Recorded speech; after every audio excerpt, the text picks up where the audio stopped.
लेकिन एक बात और ध्यान रखना, 2000 जो भी लोग मेरे साथ में 2011 के बाद वो मुझे जानता है कि 2011 में प्री में मैंने रोल नंबर या पता नहीं कहाँ मिस्टेक की और मेरे 0 मार्क्स। 2011 में मुझे 0 मार्क्स मिला।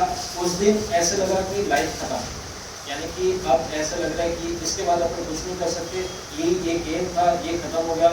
पूरा डिमोरलाइज, घर वालों ने समझाने की कोशिश की कि लाइफ खत्म थोड़ी ना होती है, ये तो एक एग्जाम है। मतलब वो पूरा डिमोरलाइज था। उन्होंने मुझे 2-3 बार फोन भी किया, समझाया कि यार ये लाइफ खत्म नहीं है, यहाँ से तो लाइफ शुरुआत है। मुझे लगता था आपके बाद इंस्पेक्टर बन जाएंगे और सिलेक्शन हो जाएगा, उसके बाद लाइफ की सारी प्रॉब्लम्स खत्म।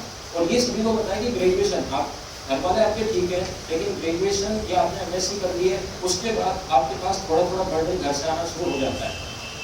2011 में 0 मार्क्स, ठीक है कोई बात नहीं, थोड़े दिन में संभल गए हम लोग। उस टाइम महिंद्रा में पढ़ा रहे थे। 2012 की तैयारी शुरू कर दी और 2012 में यहाँ पर प्री में मेरे अच्छे मार्क्स थे और मैथ्स में मेरे मैथ्स में भी प्री का पेपर दिया, मेंस का पेपर दिया और मैथ्स में मेरे बहुत अच्छे मार्क्स थे। इंग्लिश में अगर 200 में से, आपको सही बता रहा हूँ, इंग्लिश में 200 में से मुझे 60 मार्क्स भी अगर मिल जाते हैं तो मुझे इनकम टैक्स इंस्पेक्टर मिल जाता, गुजरात में ज्वाइन कर लेता, आपके बीच नहीं रहता। ये फैक्ट है, रियली मैं बता रहा हूँ, जो भी साथ मेरे साथ घटित था। लेकिन प्री में अच्छे मार्क्स, मेंस में मैथ्स में अच्छे मार्क्स। 2012 में जो अपने पास इंग्लिश का पेपर होता है उसमें 0 मार्क्स। भाई फिर गलती, कोई ना कोई रोल नंबर गलत भरा और 0 मार्क्स। लेकिन तब तक इंस्टीट्यूट शुरू हो चुका था, तब तक इंस्टीट्यूट शुरू हो गया और हम लोग पहले तो इस टाइम तो फिर भी 1-2 ऐड डाल देते हैं न्यूज़पेपर वगैरह में। उस टाइम कोई ऐड नहीं करते थे और हमें ये नहीं पता था कि इतने स्टूडेंट हमारे पास आ कहाँ से रहे। इतने स्टूडेंट आते थे, मतलब हमें खुद को नहीं पता कि इतने स्टूडेंट कहाँ से आ रहे हैं, ना किसी को बता रहे, सिर्फ माउथ पब्लिसिटी स्टूडेंट ही स्टूडेंट को लेकर आता था। 2012 में 0 मार्क्स। लेकिन वो उस टाइम ऐसा हो गया था कि अपन ठीक है इस लाइन में भी सेट हो जाएंगे, कोई बड़ी प्रॉब्लम नहीं है। मुझे लगता था कि 2011 में अगर मैं यहाँ पर एसएससी यहाँ पर क्लियर करता तो आज मैं यूपीएससी में सिलेक्ट हो जाता। सबसे पहले यही था, सबसे पहले एसएससी।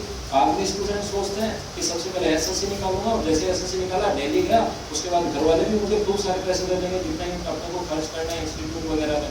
उसके बाद दिल्ली जाओ, 2 साल तैयारी करो और यूपीएससी में आपका सिलेक्शन हो जाएगा। कहीं भी आईएएस या एलाइड में भी बनोगे तो आईआरएस या कुछ तो बन ही जाओगे। 2010 में सिलेक्शन हुआ नहीं, 11 आ गया, इसी चक्कर में एसएससी के चक्कर में 12 में फिर से 0 मार्क्स। लेकिन वो पंडित जी वाली बात याद थी कि हमें सिलेक्शन तो लेना है, उसको गलत सिद्ध करना है, कुछ हो जाए नहीं करना और नहीं करना, उसको गलत सिद्ध करना है।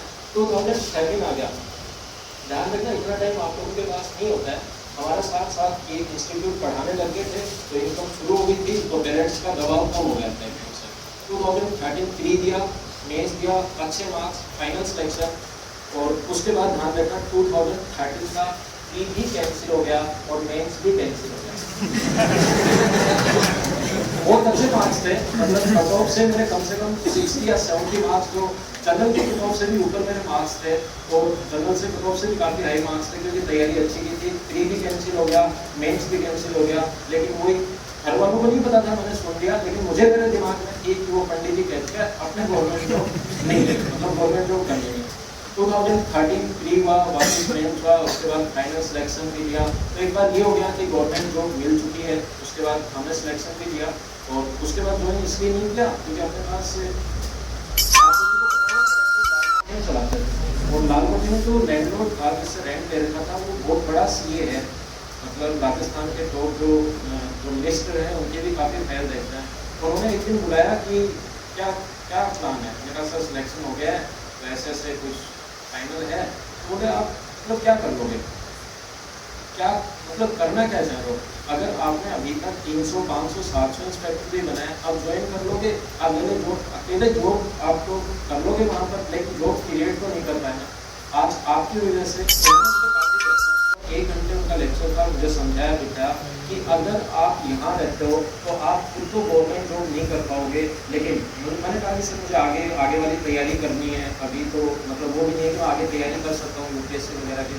बोले नहीं, एक जॉब कर लोगे वो जॉब आपके पास सेट रहेगा, लेकिन यहाँ पर रहोगे तो कितने लोगों को सिलेक्शन दे सकते हो, सिलेक्शन करवा सकते हो। एक स्टूडेंट का सिलेक्शन करवा दिया, ठीक है, उसका सिलेक्शन हो गया, लेकिन ध्यान रखना आप लोग एक बात, जिस दिन आपका सिलेक्शन होगा फाइनल रिजल्ट एसएससी रात को डालेगा 2 या 3 बजे, आपके पास फोन आने शुरू हो जाएंगे। 2-3 बजे आपका सिलेक्शन हो गया, income tax inspector, excise inspector बन जाओगे, आप नींद नहीं आएगी।